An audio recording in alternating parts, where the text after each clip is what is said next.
দেখো এখানে একটা কোয়েশ্চেন দিয়েছে, অপশন আমি এখানে তিনটে দেখতে পাচ্ছি, তাদের মধ্যে ভিসকোসিটি অর্ডার চলছে, বাংলায় যেটাকে আমরা সান্দ্রতা বলি ভিসকোসিটি। ভিসকোসিটি মানে যেখানে ইন্টারমলিকুলার অ্যাট্রাকশন ফোর্স বেশি থাকবে, ঠিক আছে, বা যেটাকে আমরা কোহেসিভ ফোর্সও বলতে পারি। কোহেসিভ ফোর্স যেখানে বেশি থাকবে সেখানে ভিসকোসিটি বেশি হবে, মানে attraction force between the molecules. এখানে যে অপশনগুলো দিয়েছে সেটা হচ্ছে এরকম: CH2OH, CHOH, CH2H, that is the first option. Second option CH2OH, CH2OH, and third option CH3, CH2OH. এই তিনটে কম্পাউন্ডের মধ্যে কোথায় ভিসকোসিটি বেশি হবে, বাংলা যদি বলো সেটা সান্দ্রতা কোথায় বেশি হবে। আমরা জানি হাইড্রোজেন বন্ডিং যত বেশি হয় তত ইন্টারমলিকুলার ফোর্স অফ অ্যাট্রাকশন বেশি হয়। This compound is called glycerol, this is called ethylene glycol, and the last compound is ethanol. Okay, তো এখানে যে OH বন্ড রয়েছে, এই OH বন্ডের হাইড্রোজেনগুলো হাইড্রোজেন বন্ড করতে পারে, বিকজ এখানে যে অক্সিজেনটা ইলেকট্রোনেগেটিভ, হাইড্রোজেনটা ইলেকট্রো পজিটিভ, ডেল্টা পজিটিভ। তো তিনটে হাইড্রোজেন আছে হাইড্রোজেন বন্ড করার জন্য, তাহলে এখান থেকে অনেকগুলো হাইড্রোজেন বন্ডিং আমরা দেখতে পাবো। এখানে কটা হাইড্রোজেন আছে হাইড্রোজেন বন্ড করার জন্য? দুটো, তাহলে কম হাইড্রোজেন বন্ড দেখতে পাবো। এখানে একটাই হাইড্রোজেন আছে হাইড্রোজেন বন্ড করার জন্য, তাহলে এখানে number of hydrogen bonds with intermolecular with other molecules, that is called intermolecular hydrogen bond. এখানে নাম্বার অফ হাইড্রোজেন বন্ডস অনেক বেশি হবে, তাহলে এখানে মলিকুলের মধ্যে ফোর্স অফ অ্যাট্রাকশন অনেক বেশি হবে। এই জন্য বলবো হ্যাঁ, এখানে আমাদের ভিসকোসিটি আর যে সান্দ্রতা, যেটাকে বাংলায় বলছি ভিসকোসিটি, এটা অনেক বেশি হবে, তারপর এটাই হবে, তারপর এটাই হবে। It depends upon the number of hydrogen bonds, number of intermolecular hydrogen bonds. ঠিক আছে, নেক্সট কোশ্চেন আসা যাক। এই কোশ্চেনটা তোমরা দিয়েছো, এটা মিলিয়ে মিশিয়ে হচ্ছে আর কি। এই কোশ্চেনটা আবার দেওয়া হয়েছে স্ট্রাকচার অ্যাটম থেকে। স্ট্রাকচার অ্যাটম থেকে আমরা বলছে তার হাইড্রোজেন অ্যাটম আছে, এটা সেকেন্ড বোর অরবিট থেকে ফার্স্ট বোর অরবিট একটা ইলেকট্রন যখন আসছে, ধরো এরকম নিউক্লিয়াস, এটা ফার্স্ট বোর অরবিট বা সেকেন্ড বোর অরবিট। তো ইলেকট্রনটা কোথা থেকে জাম্প করছে? সেকেন্ড বোর অরবিট থেকে জাম্প করছে ফার্স্ট বোর অরবিটে। তো অবভিয়াসলি নিচের দিকে আসছে ইলেকট্রন, সেকেন্ড টু ফার্স্ট আসছে, সেকেন্ড টু ফার্স্ট, ফার্স্ট থেকে সেকেন্ডে যেতে গেলে এনার্জি অ্যাবজর্ব করবে, তাহলে সেকেন্ড থেকে ফার্স্টে আসলে এনার্জি রিলিজ করবে, তাহলে কতটা অ্যামাউন্ট এনার্জি সে রিলিজ করেছে সেটা মনে হয় জিজ্ঞেস করেছো। না, ওয়েভ লেন্থ জিজ্ঞেস করছো, ওয়েভ লেন্থ, এনার্জি থেকেই আমরা ওয়েভ লেন্থ পাবো, এটাকে অ্যাংস্ট্রম ইউনিটে জিজ্ঞেস করেছো। ঠিক আছে, গিভেন কি আছে? গিভেন আছে আয়নাইজেশন এনথালপি। তো হোয়াট ইজ আয়নাইজেশন এনথালপি ফার্স্টে দেখে নিই। আয়নাইজেশন এনথালপি বা এনার্জিটাকে কি বলি আমরা? R(H)(C)Z² 1/N1 square 1/N2 square. ঠিক আছে, এটা কোথা থেকে হচ্ছে? এটা হাইড্রোজেনের জন্য হচ্ছে। ঠিক আছে, এটা কিসের জন্য হচ্ছে? হাইড্রোজেনের জন্য। তো যখন আয়নাইজেশন এনথালপি বলি, আয়নাইজেশন মানে কি? আয়নাইজেশন মানে হাইড্রোজেন মানে কি? হাইড্রোজেন মানে একটা ইলেকট্রন আছে, এখানে একটা ইলেকট্রন আছে, এই একটা electron completely, not permanently, completely তার সিস্টেম থেকে বাইরে বের করে দিতে যে এনার্জি লাগে, that is called ionisation enthalpy. মানে কি? হাইড্রোজেন আছে, তাকে একটা এনার্জি দিতে হবে, দ্যাট ইজ আয়নাইজেশন এনথালপি। তাহলে হাইড্রোজেনটা কী হয়ে যাবে? H+ হয়ে যাবে, আর একটা ইলেকট্রন ছেড়ে দেবে। The amount of energy required to release an electron from the outermost isolated gaseous atom, the outermost orbit of an isolated gaseous atom, মানে একদম একা থাকা বা বিচ্ছিন্ন থাকা কোনো একটা অ্যাটমের থেকে, গেসিয়াস স্টেটে অবশ্যই থাকতে হবে, সেখান থেকে আউটারমোস্ট থেকে একটা ইলেকট্রনকে বাইরে বার করতে যে এনার্জি লাগে, দ্যাট ইজ আয়নাইজেশন এনথালপি। তাহলে কি কোথা থেকে ইলেকট্রনটা বেরোচ্ছে? 1 নম্বর শেল থেকে বেরোচ্ছে। কোথায় বেরোচ্ছে? পার্মানেন্টলি বেরোচ্ছে, একদম ওইখানে আর ধারে কাছে নেই, ইনফাইনাইট ডিস্টেন্সে বেরিয়ে যাচ্ছে, দ্যাট ইজ আয়নাইজেশন এনথালপি। এই আয়নাইজেশন এনথালপির ভ্যালু দিয়ে দিয়েছে 2.17 10⁻⁻11 আর্ক অ্যাটমিক মাস। কত দিল এটার ভ্যালু? 2.17 10⁻11 arc atom inverse. এটাকে যদি আমি অ্যাভোগাড্রো নাম্বার দিয়ে মাল্টিপ্লাই করি তাহলে মোল ইনভার্সে আসে। এখন অ্যাটম ইনভার্স আছে, একটা অ্যাটমের জন্য আছে, তাহলে RHCZ² এখানে 1/1 মাইনাস, তাহলে এটা কত আসছে? RHCZ² 1 - 0, তাই তো? তাহলে 1 লেখা যায়। তাহলে RHCZ² এর ভ্যালুটা দেওয়া আছে, এটা আমাদের আর আলাদা করে ক্যালকুলেট করে বের করতে হবে, অলরেডি হয়ে গেল, ইনডাইরেক্টলি দিয়ে দিল RHCZ²। এখন তোমাকে বলেছে সেকেন্ড থেকে ফার্স্টে আসছে, তাহলে তুমি যেটা বার করছো সেটা হচ্ছে ডেল্টাই, যেটা আমাদের ক্যালকুলেট করতে হবে। সেটা কীভাবে ক্যালকুলেট করবো? RHCZ² 1/N1 square 1/N2 square. N1 square মানে কোনটা? n1 মানে কোথা থেকে ইলেকট্রনটা ঝাঁপ দিচ্ছে, তাই তো? তাহলে ইলেকট্রনটা কোথা থেকে যাচ্ছে, আর ফার্স্ট একটু বলে দিই, এটার ভ্যালু কিসে এসছে, পজিটিভে এসছে। কেন? আয়নের এনথালপি দিতে হয়, এনার্জি বাইরে থেকে দিতে হয়, তাহলে ইলেকট্রনটা আয়নাইজড, সরি অ্যাটমটা আয়নাইজড। এখানে কি হচ্ছে, এখানে 2 থেকে 1-এ ঝাঁপ দেবে, বলে দিচ্ছে 2 থেকে 1-এ ঝাঁপ দিতে হবে। 2 এখানে লিখবো, 1 এখানে লিখবো, ঠিক আছে? আর AC Z square 1/2 square 1/1 square, এটা ক্যালকুলেশনটা করবো। এটা করলে 1/4 1, তাহলে -3/4 আসছে। মাইনাস কেন? এনার্জি এখানে রিলিজড হবে, বাইরে বেরিয়ে আসবে, দ্যাটস না এটা সাইনটা মাইনাস, দ্যাটস নট ইম্পর্টেন্ট। তাহলে এই ক্যালকুলেশনটা আমরা কী করে করবো, ওপরে দেখিয়ে দিচ্ছি। আর এসি জেড স্কোয়ারের ভ্যালু আমরা পেয়ে গেছি কত, 2.17 10⁻11, আর এটা কত আসছে 3/4, আগেরটা মান। তাহলে এইটা ক্যালকুলেশন করে যেটা আসছে সেটাই হচ্ছে আমার the amount of energy required, amount of energy released when the electron is jumped from orbit number 2 to orbit number 1. ভালো করে বুঝে নাও, প্রথমটায় আয়নাইজেশন এনথালপি দিয়েছে, মানে আয়নাইজ করতে হবে, ইলেকট্রন বাইরে বার করতে হবে, তাই এনার্জি দিতে হবে, তাই ভ্যালু এসছে পজিটিভ। এখন 2 থেকে 1-এ আসবে, তাহলে অবভিয়াসলি ইলেকট্রন এনার্জি রিলিজ করবে, তাহলে ভ্যালু হবে নেগেটিভ। এর জন্য আমাদের সাইনটা অটোমেটিক্যালি নেগেটিভ চলে আসছে। কি করে? এখানে যদি ক্যালকুলেশনটা কমপ্লিটলি করো তাহলে হবে আর এসি জেড স্কোয়ার 1/4 -1 মানে -3/4। এই -3/4 এর আগে আমি মাইনাস এন দিয়ে নিয়েছি, দিয়ে তাহলে এটারও এনার্জি কি হবে, আর অ্যাটম ইনভার্স। তুমি যদি মোলে করতে চাও সেটা তোমার ব্যাপার, তাহলে 6.02 × 10⁻23 দিয়ে মাল্টিপ্লাই করে নিলে এটা মোলে চলে আসবে, ঠিক আছে? ক্লিয়ার? নেক্সট কোশ্চেন যাওয়া যাক। এটা আবার মিসলিনিয়াস হচ্ছে আজকে, ডাউট ক্লিয়ারিং ক্লাস ছিল তো। থার্মোডাইনামিক্স, এই যে মিসলিনিয়াস ক্লাস, থার্ড কোশ্চেন এসছে থার্মোডাইনামিক্স। থার্মোডাইনামিক্স থেকে কী বলছে, 1 মোল একটা আইডিয়াল গ্যাসকে আমি আইসোথার্মাল রিভার্সিবল প্রসেসে 20 লিটার থেকে হাফ করবো, মানে 10 লিটার করবো, তাহলে কতটা আমাকে ওয়ার্ক করতে হবে। সিম্পল, আমরা ওয়ার্কের ফর্মুলা জানি রিভার্সিবলের জন্য, -2.303 nRT log V2 V1।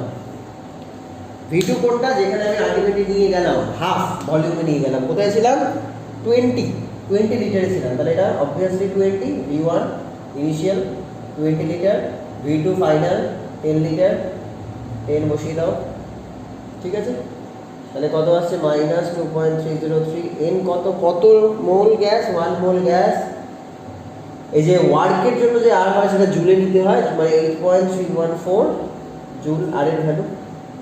Temperature কোথায়, 400 কেলভিনে নেওয়া হয়েছে, 400 কেলভিন লগ 1/2। তুমি এটা লগ 2ও করতে পারো, তাহলে সাইনটা প্লাস হয়ে যাবে, কারণ এনার্জি বাইরে থেকে অ্যাপ্লাই করতে হয়েছে।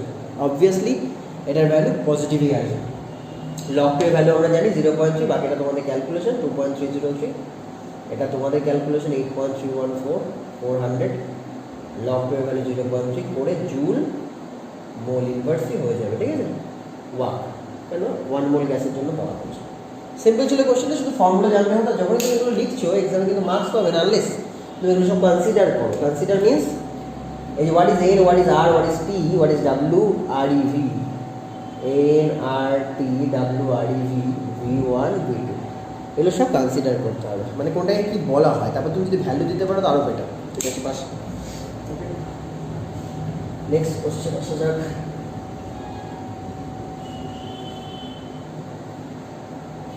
নেক্সট কোশ্চেনটা একটা থার্মোডাইনামিক্স কোশ্চেন। বলছে একটা রিঅ্যাকশন স্পন্টেনিয়াস কখন হবে, উইচ টেম্পারেচার। এই যে ইকুয়েশনটা দিচ্ছে 2CO সলিড, সেখান থেকে Cu2O solid, half O2 gas, delta H এর ভ্যালু দেওয়া আছে 144.6, ডেল্টা এস এর অবভিয়াসলি কিলোজুল, খুব ইম্পর্টেন্ট। ডেল্টা এস এর ভ্যালু কিলোজুল কেলভিন ইউনিভার্স বা 0. মানে সেম ইউনিটে আছে, ঠিক আছে? তো দুটোই কিলোজুল ইউনিটে আছে, আমার কোনো প্রবলেম নেই। বলছে কোন টেম্পারেচার উপর নিয়ে গেলে রিঅ্যাকশনটা স্পন্টেনিয়াস হবে। ফার্স্টে তো দেখি ইকুইলিব্রিয়ামে পৌঁছানোর জন্য কোন টেম্পারেচার লাগে, আগে সেটা দেখে নিই। আমরা জানি delta G equal to delta H minus T del S. এই রিঅ্যাকশনটাকে ইকুইলিব্রিয়ামে আনবো, তারপর স্পন্টেনিয়াস বানাবো। ইকুইলিব্রিয়ামে আনতে গেলে আমার ডেল্টা জি শুড বি 0, তাহলে delta H minus T delta S should be 0, তার মানে টি ডেল্টা এস এর যে ভ্যালু সেটা ডেল্টা এইচ হয়ে যাবে, তাহলে ডেল্টা এইচ এবার আমি এখানে টেম্পারেচারের যে ভ্যালু পাবো দ্যাট ইজ হচ্ছে delta H by delta S. Delta এইচের ভ্যালু কত দেওয়া আছে 144.6, 0.116। তাহলে এত কেলভিন হচ্ছে আমার টেম্পারেচার। এই টেম্পারেচারে থাকলে রিয়াকশনটা ইকুইলিব্রিয়ামে থাকে। ওকে, ইকুইলিব্রিয়াম মিনস মানে এরকম। এবার তুমি যদি আরও স্পন্টেনিয়াস বানাতে চাও, মানে সামনের দিকে নিয়ে আসতে চাও, তাহলে delta G must be negative. আমরা খুব ভালো মতো জানি delta G must be negative. তাহলে ডেল্টা জি জিরো হওয়ার জন্য আমার টেম্পারেচার এত, যেটা এখান থেকে বেরিয়ে আসবে। এখন ডেল্টা জিকে নেগেটিভ তোমার বানাতে হবে, তাহলে কোনটাকে বেশি হতে হবে? টি ডেল্টা এইচকে বাড়াতে হবে না ডেল্টা এইচকে বাড়াতে হবে? ডেল্টা এইচের ভ্যালু কিন্তু পজিটিভে আছে। তুমি যদি ডেল্টা এইচকে ইনক্রিজ করতে যাও তাহলে পজিটিভটা ইনক্রিজ হয়ে যাবে, ওভারঅল নেগেটিভ আমি পাবো না। তাহলে বোঝাই যাচ্ছে টি ডেল্টা এইচকে ইনক্রিজ করতে হবে যাতে কি মাইনাস সাইনটা বড় হয়ে যায়। মাইনাস সাইনটা বড় হয়ে গেলে ওভারঅল বিকামস নেগেটিভ হয়ে যাবে। টি ডেল্টা এইচ কখন বড় হবে? কখন টি ডেল্টা এইচ বড় হবে? যখন টেম্পারেচার ইনক্রিজ করবে। তাহলে টেম্পারেচারটা কোথায় থেকে কোথায় ইনক্রিজ করবো? এই যে টেম্পারেচারটা আমরা দেখতে পাচ্ছি তার থেকে এক্সট্রা টেম্পারেচার দেবো। তাহলে ওভারঅল যে ডেল্টা জি এর ভ্যালু সেটা নেগেটিভ হয়ে যাবে, মানে রিয়াকশন স্পন্টেনিয়াস হয়ে যাবে। তাহলে তুমি কি করবে? প্রথমে ইকুইলিব্রিয়ামে আসার জন্য কি টেম্পারেচার লাগে আগে ক্যালকুলেশন করে নেবে, তারখান থেকে বলবে above this temperature the reaction will be spontaneous. ব্যাস, ঠিক আছে। নেক্সট কোশ্চেন, এটা অনেকটা একই রকম। দেখো 25 ডিগ্রি সেন্টিগ্রেডে একটা ডেল্টা এইচ ক্যালকুলেট করতে হবে, ঠিক আছে? ওকে, কি কি গিভেন আছে একটু দেখে নিই। কয়েকটা রিয়াকশনস গিভেন আছে, সেটা থেকে আমাকে থার্ড রিয়াকশনসের জন্য ডেল্টা এইচ ক্যালকুলেট করতে হবে। যেটার জন্য ডেল্টা এইচ ক্যালকুলেট করতে হবে সেটা হচ্ছে এটা 4Fe, এটা S 4Fe, 3O2 গ্যাস, সেখান থেকে 2Fe2O3 সলিড। ওকে, এটা ডেল্টা এইচ ক্যালকুলেট করতে হবে, find out the delta H of this reaction, ঠিক আছে? এই রিয়াকশন। এবার তার জন্য আমাকে কিছু হেল্প করছে, কিছু আলাদা রিয়াকশন দেওয়া হচ্ছে। কী কী রিয়াকশন দেওয়া হচ্ছে? CO প্লাস হাফ O2, এসব গ্যাস নিশ্চয়ই বুঝতে পারছো, CO গ্যাস, CO2 গ্যাস, এগুলো গ্যাস হবে। এর জন্য ডেল্টা এইচ গিভেন আছে 67.63 kilo calorie. C plus O2, CO2, এটার জন্য ডেল্টা এইচ গিভেন আছে -90.00 কিলো ক্যালোরি। আর লাস্ট যেটা আছে সেটা হচ্ছে Fe2O3 plus 3C, 2Fe 3CO gas. তার জন্য ডেল্টা এইচের যে ভ্যালু দিয়েছে সেটা। তাহলে তিনটে ডেটা দিয়েছে, আমাকে ওপরের রিয়াকশনটা বানাতেই হবে, ঠিক আছে? কী করলে আমার ওপরের রিয়াকশনটা আসে দেখা যাক। 4Fe আমার লেফট হ্যান্ড সাইডে আনতে হবে। তাহলে এই যে ইকুয়েশনটা আছে, এই ইকুয়েশনটাকে আমরা যদি 2 দিয়ে মাল্টিপ্লাই করি তাহলেই 4Fe হচ্ছে। করার পর ওটাকে রিভার্স করে দেবো, ঠিক আছে? তাহলে এই পাশে 2Fe চলে আসবে। ওকে, Fe2O3 কটা? তাহলে দুটো Fe2O3 হয়ে যায়, কোনো প্রবলেম নেই। O2 কটা লাগবে আমাদের? O2 লাগবে হচ্ছে 3টে। এখান থেকে O2 কটা আসছে? হাফ। এখান থেকে আসছে, ওকে ওকে, CO2 রাখা যাবে না, তাহলে CO2কে কাটিয়ে দিতে হবে। CO2 কাটানো যায়। O2 তো আমাদের 3টে বানাতে হবে, তাই না? O2 যদি 3টেই বানাতে হয়, COকেও কাটাতে হবে। দেখো এখানে যখন 2 দিয়ে মাল্টিপ্লাই করছো CO কটা থাকছে? 2 × 3 মানে 6CO হচ্ছে। তাহলে এখানেও যদি আমি 6 দিয়ে মাল্টিপ্লাই করি তাহলে সেটা 6CO কেটে যাবে, তাই না? এটাকে 6 দিয়ে মাল্টিপ্লাই করে দাও, 6 দিয়ে মাল্টিপ্লাই করে দাও, যেরকম আছে সেরকম। এটা এই পাশে যাবে, এটাকে এই পাশে আনতে হবে, তাহলে কেটে যাবে। তাহলে এটাকে 6CO দিয়ে মাল্টিপ্লাই করে রিভার্স করে দিই, ঠিক আছে? তাহলে O2 হয়ে গেল এখান দিয়ে 3, আর এই O2টা আমাদের দরকার নেই, আমাদের CO2কেও কাটাতে হবে। 6CO2 হয়ে গেছে না, 6 দিয়ে মাল্টিপ্লাই করার জন্য 6CO2 হয়ে গেছে। CO2 আমার উপরে রিয়াকশনে নেই, তাহলে CO2কেও কাটাতে হবে। তাহলে এই যে রিয়াকশনটা দেখতে পাচ্ছ এটাকে 6 দিয়ে মাল্টিপ্লাই করতে হবে, তাহলে 6CO2 থাকছে, যেটা কেটে যাচ্ছে। তো তাহলে সমস্ত কিছু হয়ে যাচ্ছে। এখানে 3C 2C 2C, হ্যাঁ 6C হয়ে গেল, সমস্ত বোঝা গেল। তাহলে আমি কী ফান্ডা অ্যাপ্লাই করলাম দেখো, আমার এখানে দুটো Fe2O3 লাগবে, তাই 2 দিয়ে মাল্টিপ্লাই করলাম, রিভার্স করলাম, তো এটাকে রাইট হ্যান্ড সাইডে আনতে হবে, কিন্তু ইকুয়েশনে গিভেন ইকুয়েশনে লেফটে আছে, এটাকে রাইটে তখনই আনতে পারবো যদি আমাকে এটা রিভার্স করে, তাহলে উল্টে দিয়েছে রিভার্স হয়ে গেল। এবার আমাকে কী করতে হবে, কটা সিও আছে, 6 সিও হয়ে গেছে, কোথায় আছে, রিভার্স করেছিলাম মানে লেফটে হয়ে গেছে, তাহলে আমাকে রাইটে সিও আনতেই হবে 6 যাতে কেটে যায়, তাহলে রাইটে সিও তো নেই, লেফটে আছে, তাই এটাকে রিভার্স করলাম, 6 দিয়ে মাল্টিপ্লাই করলাম, হয়ে গেল। তাহলে 6 দিয়ে যখন মাল্টিপ্লাই করেছি সিও কিন্তু 6 রাইটে চলে এসছে, CO2 লেফটে চলে এসছে। CO2 তো উপরে রিয়াকশন নেই, CO2কেও কাটাতে হবে, CO2 লেফটে আছে, CO2 রাইটে আছে, কেটে যাবে, 6 দিয়ে শুধু মাল্টিপ্লাই করেছি। ঠিক আছে, এবার যা যা করেছি সেটাকে আমি এখানে নিচে দেখানোর চেষ্টা করবো। দেখা যাক, ইকুয়েশন নাম্বার 1 সেটাকে 6 দিয়ে মাল্টিপ্লাই করেছি, করে উল্টে দিয়েছি, তাহলে কী হবে রিয়াকশনটা কী হবে দেখো, কত আসছে, এখান থেকে 6 CO2 ইজ ইকুয়াল টু আসছে 6 CO প্লাস 3 O2। ওকে, এই রিয়াকশনটাকে নর্মাল 6 দিয়ে মাল্টিপ্লাই করেছি, তাহলে কী হবে 6C প্লাস 6 O2 6 CO2। ওকে, এখানে কী হবে 2 দিয়ে মাল্টিপ্লাই করে, তাহলে 2 Fe2O3 উল্টে দিয়েছিলাম, তাহলে তাই তো হবে না, উল্টে দিয়েছো, এটাকে উল্টে দিয়েছো মানে এটা এদিকে লিখতে হবে, মানে হচ্ছে 4 Fe 3 into 2 মানে 6 CO 2 Fe2O3 plus 6C।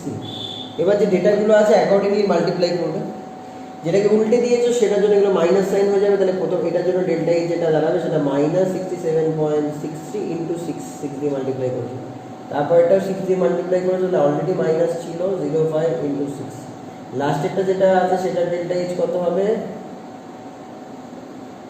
117.3 into 6, এটাকে উল্টে দিয়েছো না, তাহলে এটা মাইনাস সাইন হয়ে যাবে। এগুলো করে তোমরা তোমাদের মতো কিলোজুল করবে, করে এবার যদি যোগ করার চেষ্টা করো, দেখো তোমায় দেখিয়ে দিচ্ছি কীভাবে করবো, কত ইজিলি হয়ে গেল। 6 CO2 6 CO2 কেটে যাচ্ছে, 6 CO কেটে যাচ্ছে, 6C কেটে যাচ্ছে, 6O2 3O2 মানে 3O2 থাকছে, তাহলে কি দাঁড়াচ্ছে, যে ইকুয়েশনটা চেয়েছে সেটাই দাঁড়াচ্ছে 4Fe plus 3O2 is equal to Fe2O3। দেখো তাহলে এই ডেটাগুলো এখান থেকে ক্যালকুলেশন করে যেটা কিলো জুলে আসবে ভ্যালু, সেটাই হবে তোমার অ্যান্সার। যথেষ্ট বড় ছিল কোশ্চেনটা, একটু ব্রেন লাগাতে হবে, বুঝতে হবে।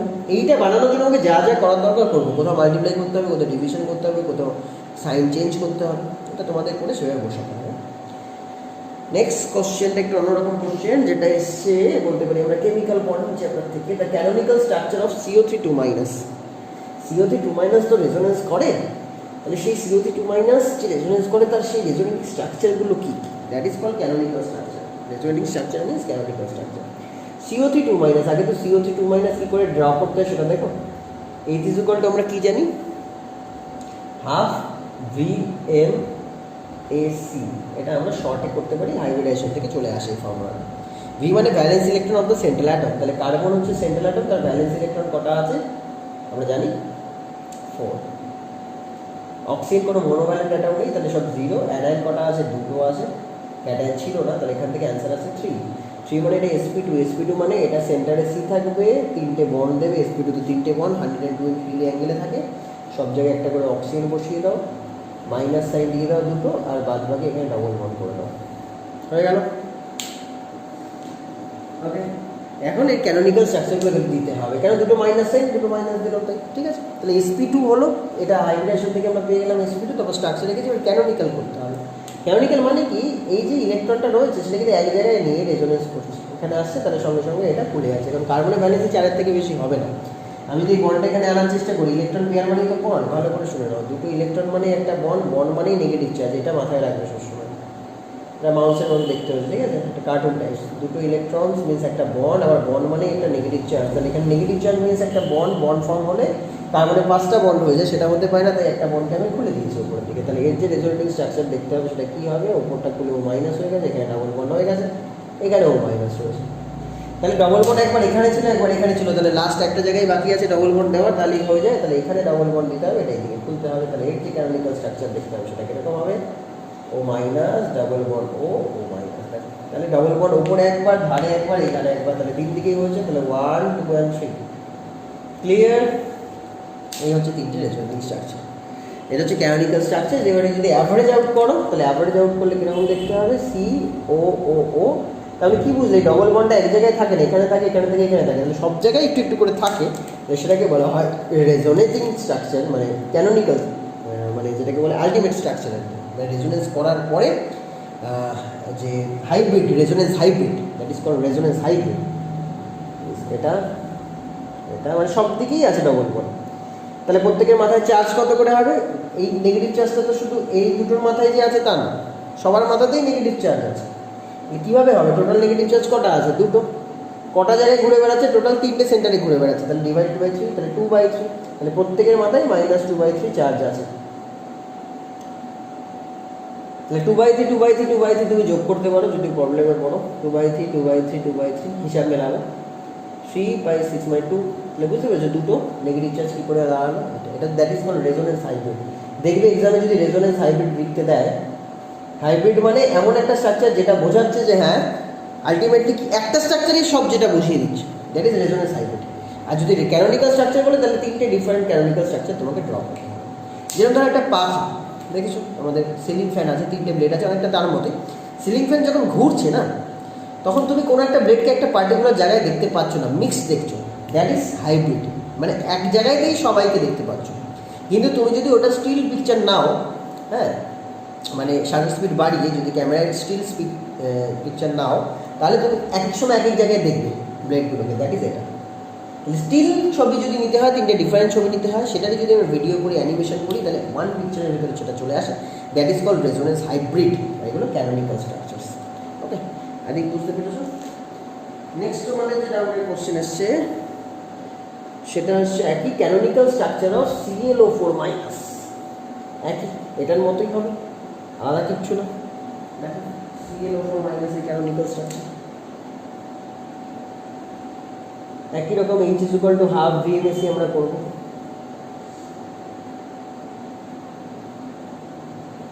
Valence electron of the central atom কি আছে? ক্লোরিন আছে, তাহলে ক্লোরিনের valence electron of the central atom 7। Monovalent atom নেই এখানে, এক্সেপ্ট ক্লোরিন আর কোনো মোনোভ্যালেন্ট অ্যাটম নেই, তাহলে এখানে যেটা হবে সব 0 হবে। অ্যানায়ন কটা আছে? এখানে একটাই আছে, 1 দাও, ক্যাটায়ন নেই, তাহলে এটা 4/2 মানে 4 মানে sp3 স্ট্রাকচার। sp3 মানে সিঙ্গেলকে মাঝখানে রেখে আমার 4টে ডট দিতে হবে, প্রত্যেকটা একটা করে অক্সিজেন দিয়ে দেবে আর একসাথেই মাইনাস সাইন দেবে। বাদ বাকিগুলোতে আমরা ডবল বন্ড দিয়ে দেবো। তাহলে আগেরটার মতোই হবে, আর কিছুই হবে না। এই তোমরা বুঝতে পারছো, এই নেগেটিভ চার্জটা শুধু এখানেই বসে থাকবে না, বাকি জায়গাতে ঘোরাফেরা করবে। তাহলে একবার আমরা এখানে ঘোরাফেরা করাবো, তারপর এখানে, তারপর এখানে, এতগুলো জায়গায় আমরা ঘোরাফেরা করালে আমাদের কাজ হয়ে যাবে। তাহলে এখানে একবার দিলাম, ও মাইনাস করে দিলাম, ও ও হলো। এরপর আমরা কি করব? দেখো ডবল বন্ড একবার আমরা উপরে দিয়ে, সরি সিঙ্গেল বন্ড একবার আমরা রাইট হ্যান্ড সাইডে দিয়েছি, এখন সিঙ্গেল বন্ড উপরে চলে গেল। পরের বার সিঙ্গেল বন্ডটাকে ঘুরিয়ে সাইডে নিয়ে চলে আসবো, সিঙ্গেল বন্ডকে শিফট করাচ্ছি, আর কিচ্ছু না, ঠিক আছে। সাইডে নিয়ে চলে এসেছি, সিঙ্গেল বন্ডকে আমরা শিফট করাচ্ছি। আর একবার কি করবো? সিঙ্গেল বন্ডকে এখানে শিফট করে দেবো, তাহলে প্রত্যেক জায়গায় আমাদের একবার করে সিঙ্গেল বন্ড হয়ে গেল। এর যে রেজোনেটিং স্ট্রাকচার দাঁড়াবে সেটা কি দাঁড়াবে? ও এখানে হয়ে গেল সিঙ্গেল বন্ড। তাহলে এমন কোনো জায়গা নেই যেখানে সিঙ্গেল বন্ড আমরা বাদ দিয়েছি। এবার নামগুলো দিয়ে দিতে হবে, resonating structure, that is 1, that is 2, that is 3, তাহলে সব জায়গায় ডিস্ট্রিবিউশন হয়ে গেছে। এবার এটা যদি রেজোনেন্স হাইব্রিড ড্র করো কেন হবে? তাহলে এই ডবল বন্ডগুলো কোথায় আছে? সব জায়গায় ছড়িয়ে আছে, কোনো একটা পার্টিকুলার জায়গায় নেই। আর প্রত্যেকের চার্জ কীভাবে হবে? চার্জ একটাই আছে, 4 জায়গায় ঘুরে বেড়াচ্ছে, তাহলে -1/4 প্রত্যেকের মাথার উপরেই, তাহলে -1/4 আছে, -1/4 প্রত্যেকের মাথার উপরেই আছে। ঠিক আছে, আই থিঙ্ক বুঝতে পেরেছো। That is resonance hybrid.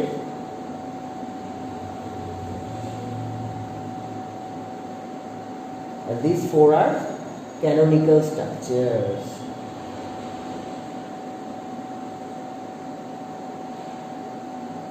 ঠিক আছে, ওকে, নেক্সট কোশ্চেন যাওয়া যাক। ডাইভার্সিফাইড হয়ে গেল আজকে আমাদের ক্লাসটা, অনেকগুলো চ্যাপ্টার হয়ে গেল একসাথে। ফার্স্টে অর্গানিক কেমিস্ট্রি স্টার্ট করলাম, থার্মোডাইনামিক্স হলো, কেমিক্যাল বন্ডিং হলো, স্ট্রাকচার অফ অ্যাটম হলো। ডাউট ক্লিন ক্লাসগুলো এরকমই হয়ে থাকে। দেখছি আর কিছু দিয়েছে কিনা দেখো। হ্যাঁ আরও রয়েছে। একটা মোল কনসেপ্টের কোশ্চেন চলে এসছে, যেখানে বলছে 0.5 গ্রাম কপার টু কার্বনেট CuCO3 এর সাথে H2SO4 দিলেই তো এটা সলিউবল হবে। তা কতটা H2SO4 লাগবে? 0.5 গ্রামের জন্য কতটা H2SO4 লাগবে, কত মিলিলিটার 0.5 মোলার H2SO4 লাগবে দেখছি। 0.5 গ্রাম CaCO3 সাথে কতটা H2SO4 লাগবে পারে সেটা দেখি।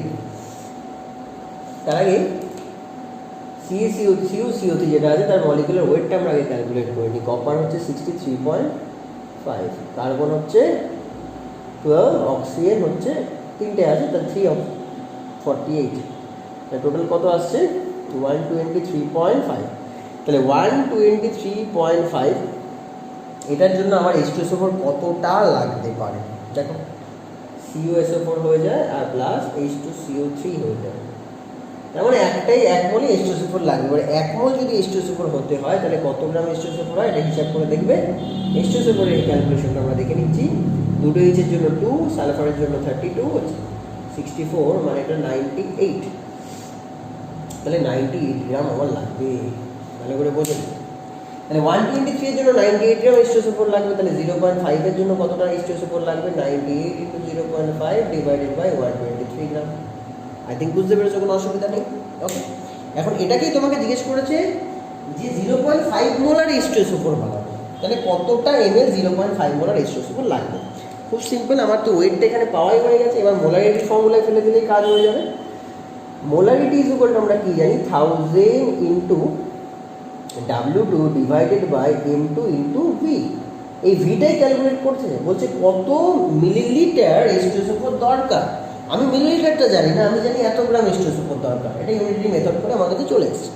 মানে এতটা H2SO4 আমরা আগে বসিয়ে দিই। 1000 W2 কত, এতটা যেটা আসবে সেটা আমরা এখানে বসিয়ে দেবো। এর জন্য যে ভ্যালুটা আসবে এটা ক্যালকুলেট করে আমরা এখানে বসিয়ে দেবো। M2 আমরা জানি 98, মলিকুলার ওয়েট H2SO4 98। এই ভিটাই আমরা ক্যালকুলেট করবো কত মোলার সলিউশন বলে দিল? 0.5 মোলার সলিউশন বলে দিল। ঠিক আছে, তাহলে এখান থেকে ভি খুব ইজিলি চলে যাচ্ছে। ভি ক্যালকুলেট কী করে করছো? 1000 করবে, মাল্টিপ্লাই করবে এখান থেকে যেই ভ্যালুটা আসছে সেটা, ডিভাইডেড বাই 98 ইন্টু 0.5। তাহলে এত ml 0.5 মোলার যদি H2SO4 দেওয়া হয় তাহলেই আবার পুরোটা নিউট্রালাইজ হয়ে যায়, পুরোটা সলিউবল হয়ে যাবে। ঠিক আছে, তাহলে ওয়েটটা আমরা বার করে নিলাম। জাস্ট মলিকুলার ওয়েট ক্যালকুলেট করে, রেশিও করে, স্টয়চিওমেট্রি দিয়ে, ইউনিটারি মেথড করে ওয়েট বার করলাম। তারপর মলিকুলারিটির ফর্মুলায় ফেলে সেখান থেকে কত ml এর আমার সলিউশন দরকার সেটা বেরিয়ে আসছে। আর একটা লাস্ট কোশ্চেন, আজকে ডাউটের লাস্ট কোশ্চেন, এটা আবার থার্মোডাইনামিক্স থেকে এসছে। যা ডাউট আছে তোমরা পাঠাবে, জাস্ট আমার একটা সপ্তাহ টাইম দেবে, আমি ঠিক তোমাদের জন্য ভিডিও করে পাঠিয়ে দেবো তোমাদের যে ডাউট ছিল। ইথাইল অ্যালকোহলের ফরমেশন চেয়েছে, calculate the enthalpy of formation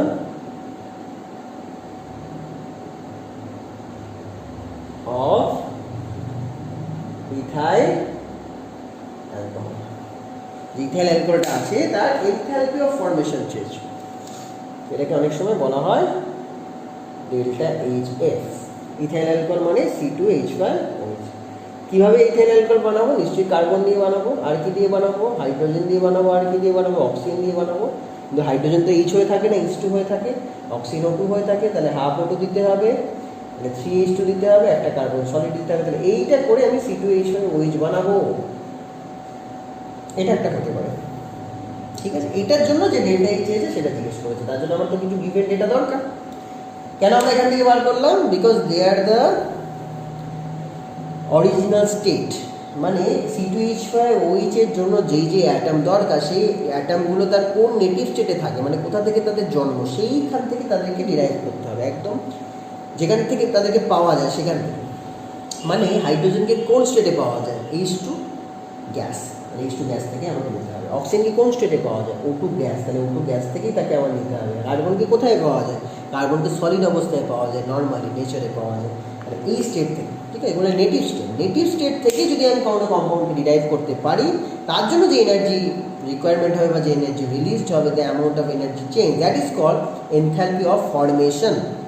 formation কিন্তু আদারওয়াইজ বলা যাবে না। আমি যদি CO2 থেকে বার করি, ওয়াটার থেকে বার করি, কার্বন ডাইঅক্সাইড থেকে যদি এগুলোকে বার করি, তাহলে হবে না। কারণ কার্বন ডাইঅক্সাইড কিন্তু কার্বনের নেটিভ স্টেট নয়, ওয়াটার কিন্তু হাইড্রোজেনের নেটিভ স্টেট নয়, H2O কিন্তু অক্সিজেনের নেটিভ স্টেট নয়।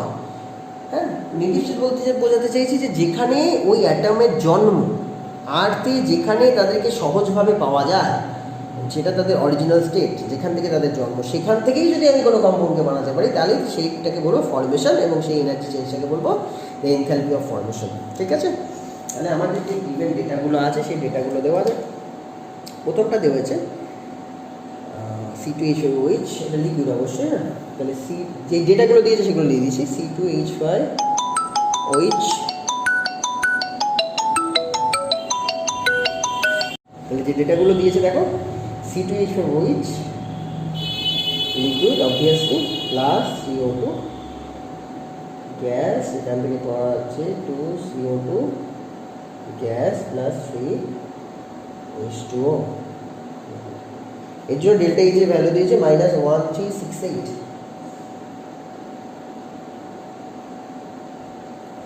আচ্ছা, পরেরটায় C+O2, এখান থেকে হচ্ছে CO2, তার জন্য যে ডেল্টা এইচ এর ভ্যালু দেওয়া হয়েছে সেটা হচ্ছে -393 কিলোজুল। আর লাস্টেরটা হচ্ছে H2,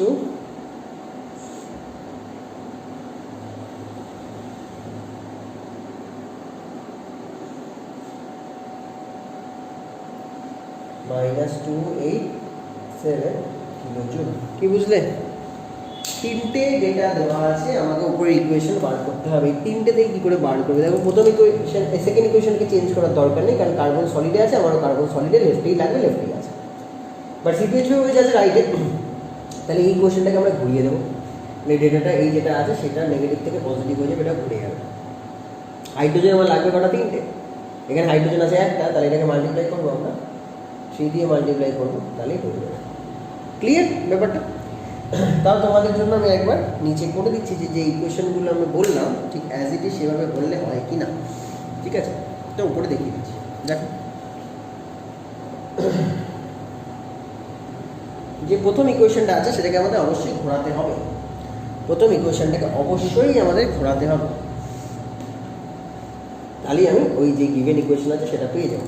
এই ইকুয়েশনটা আমরা পেয়ে যাবো। এটাকে না ঘোরালে তো এটা ডান দিকে আসবে না, তাহলে ঘোরাচ্ছে, তাহলে দাঁড়াচ্ছে কি 2CO2 প্লাস, এই তো 2CO2 আসছে, প্লাস 3H2O, সেখান থেকে C2H5OH ঘুরিয়েছে যেহেতু, তাহলে ডেল্টা এইচের যে ভ্যালু সেটা অপোজিট হয়ে যাবে, 1368 হয়ে যাবে। তারপর এটা as it is carbon plus O2, সেখান থেকে আসছে CO2, তাহলে ডেল্টা এইচের যে ভ্যালু সেটা -393 কিলোজুল হয়ে যাবে। যেরকম ছিল সেরকম যা ছিল অ্যাজ ইট ইজ। এটাকে 3 দিয়ে মাল্টিপ্লাই করছি, তাহলে 3H2 প্লাস 3/2O2, সেখান থেকে আসছে আমার 3H2O। 3 দিয়ে মাল্টিপ্লাই করার জন্য এর যে ভ্যালুটা আসছে সেটা 3 দিয়ে মাল্টিপ্লাই, 3 × 287 করে এবার করলে দেখবে ইকুয়েশনটা চলে আসে। কীভাবে আসছে একবার দেখে নিচ্ছি তো। CO2 কটা আছে দেখো তো, ইকুয়েশনে আমাদের CO2 কটা আছে, কার্বন কটা আছে একবার দেখে নাও। আচ্ছা দেখো, এই ইকুয়েশনটা আমরা বানাচ্ছিলাম, এটা এই ইকুয়েশনটা একটু ভুল হচ্ছে, C2 লাগতো না, তাহলে 2C তো দরকার, এই ইকুয়েশনটাকে 2 দিয়ে মাল্টিপ্লাই করতে হতো। ঠিক আছে, ইকুয়েশনটাকে 2 দিয়ে মাল্টিপ্লাই করতে হতো, এটা মাল্টিপ্লাইড বাই 2, আগেরটা মাইনাস সাইন তো থাকবে। ঠিক আছে, এটা 2 করে দাও, 2 করে দাও, এটা 2 করে দাও, 2CO2 বেরিয়ে যাচ্ছে এখান থেকে, তাই না? তাহলে এখান থেকে 2CO2, এখান থেকে 2CO2 বেরিয়ে গেল। আচ্ছা, 2O2 আছে এখানে, 3/2O2 আছে, দেখা যাক কি হয়। হাইড্রোজেন কটা আছে দেখে নাও, ওয়াটার কটা, 3H2 বেরিয়ে গেছে। এবার আমাদের শুধু এটাকে মাইনাস করলেই কাজ আই থিঙ্ক হয়ে যাবে, তাই তো? সি তো লাগছেই, হাইড্রোজেন কটা লাগছে আমাদের? 3টে, তাহলে 2C লাগছে, হাইড্রোজেন 3টে লাগছে। ওকে ওকে ওকে, ফাইন, সমস্ত কিছুই হয়ে গেছে।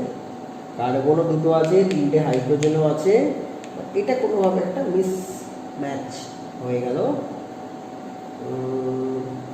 দেখছি কিছু তো নিশ্চয়ই করতেই হবে। অক্সিজেন তো আমাদের অত লাগবে না, অতটা অক্সিজেন আমাদের লাগবে না, তাহলে এমন কি করতে হবে যাতে অক্সিজেনটা অতটা না আসে। আমার অক্সিজেন ½ অব্দি লাগবে, কারণ আমি তো ইথাইল অ্যালকোহল বানাচ্ছি, হাফ O2ই লাগছে, অতগুলো কার্বন আমাদের লাগছেও না। ওকে ওকে ওকে, আমরা একটা জিনিস লিখতে ভুল করেছি, সেটার জন্যই প্রবলেম হচ্ছে। সেই ইকুয়েশনটা হচ্ছে 3O2, 3O2 ছিল, দেখো এখানে একটা 3O2 ছিল, এটা লিখতে ভুলে গেছি 3O2। তাহলে 3O2 এখান থেকে কাটাকাটি করো, ঠিক আছে? 3O2 এখানে 2O2 চলে যাচ্ছে, এখান থেকে 1.5O2 আছে, 1O2 বেরিয়ে যাচ্ছে, তাহলে অনলি হাফ O2ই থাকছে। যদি কাটাকাটি করো তাহলে এখানে হাফ O2 থাকছে, তাহলে আলটিমেটলি আমার ইকুয়েশন হয়ে গেছে, এগুলো যদি যোগ করো আমার ইকুয়েশন হয়ে গেছে। আর এই ডেটাগুলোকে যোগ করবে, যেই অ্যান্সারটা আসে সেটাই হচ্ছে the formation of ethyl alcohol.